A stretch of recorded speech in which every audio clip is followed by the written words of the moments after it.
George, on days like today's, you probably don't want to be outside at all, right? But for companies like NIS Excavation and other construction outfits, as well as other companies that do primarily outdoor work, they have to meet their schedules, heat or not. Over off in the distance, that is currently some hay being burned off of what's left after a barn was completely destroyed by a fire this evening. George, it was a fairly quiet Thursday morning here in this neighborhood. You know, people waking up, people going to work, that sort of thing. Then a boom happened, as well as some shaking and rattling. For some, social science just isn't their type of subject in school. So how does a teacher make it more appealing and interesting for kids to learn?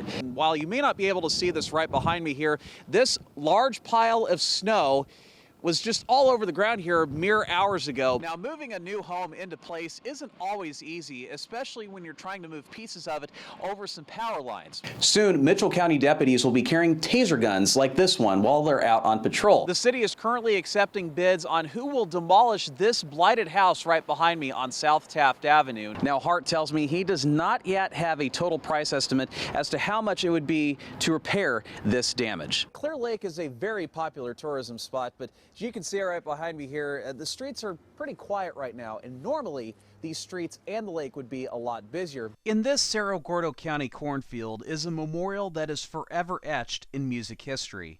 And every year, especially during the time for the Winter Dance Party, fans make the trek through the field to view the spot. Dave Kremnitzer and his wife trudge through the mud to get to the memorial. Both feel that the trek takes a trip back through time.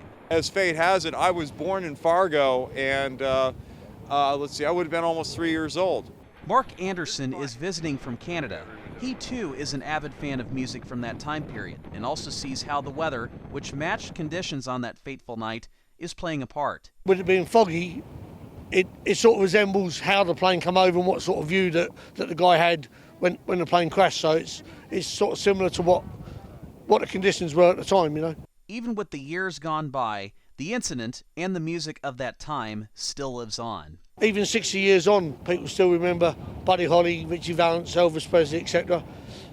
The music nowadays, you probably won't remember that in 60 years' time, so it's good that people are keeping the memory alive, you know. Dave and his wife plan on getting friends to come out and partake in the experience. This is very surreal, and it's wonderful that we have the opportunity once in our lifetime to experience it.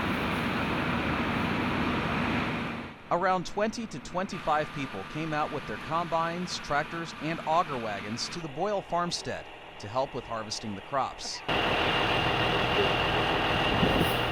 Kevin Noss was one of Terry Boyle's close friends. We would talk about the crops, and we would talk about the markets, and we very seldom talk about politics, but he and his wife helped organize the effort to get everyone to help with the harvest, which moved forward as planned despite concerns about the weather.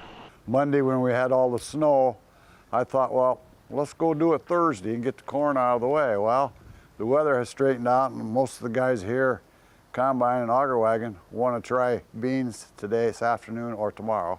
He notes that much like what helpers are doing today, Terry would have done the same if another farmer was in a pinch. He would be first one to come, first one to call, and first one to help. And this isn't the first time fellow farmers have worked together to help the Boyles. Terry's wife, Carol, remembers when her husband needed help with harvesting 12 years ago.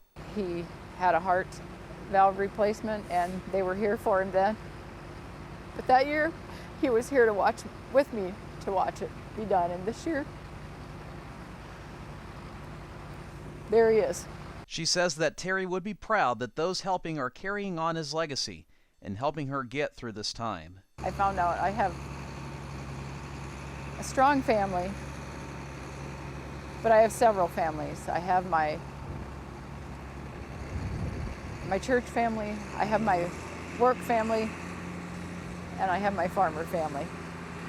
And everybody's just been amazing. Let's face it, government and sociology classes can be pretty dry if they're in the wrong hands. But Mr. McGrew clearly has the right touch and is able to make the subjects interesting. Amy Titus nominated Mr. McGrew because of his uncanny ability to make his classes fun and because of his hard work. One of me and my friends were talking about it, and he was like, I think we should recognize him for all of his hard work. McGrew uses role play to help students retain their lessons and make learning more entertaining.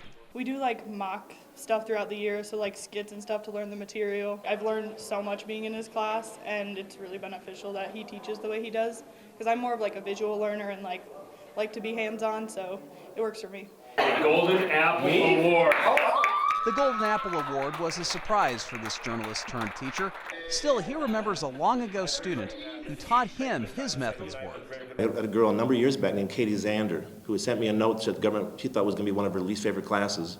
And by the time she was done with it, she said she really appreciated my enthusiasm in it, and she thought it was more interesting than she ever imagined. He's thankful and humble after receiving the award. You don't go into it like, I hope I get an award today or something like that. You just do your job, and if things come, that's great. But you never really think about it. You just do what you think is good each day for the kids, and you go from there. And he wants to share a special message. Just want to thank everybody that's that's worked hard for me and over the past years I've been teaching.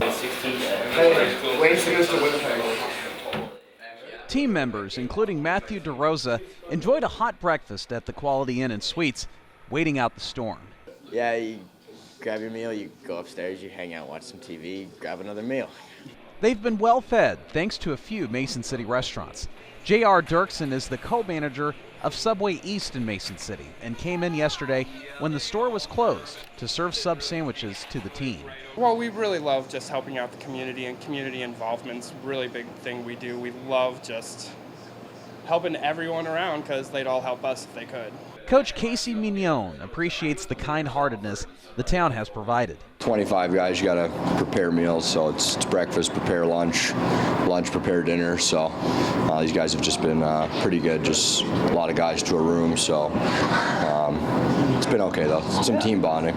He adds that canceling a game isn't necessarily easy, especially one that's on a Saturday night. It's hard to cancel a game when there's, we're supposed to leave at 3 o'clock and there's no weather to be had, right? So it's tough to do. You just have to prepare for the worst and just roll with the punches.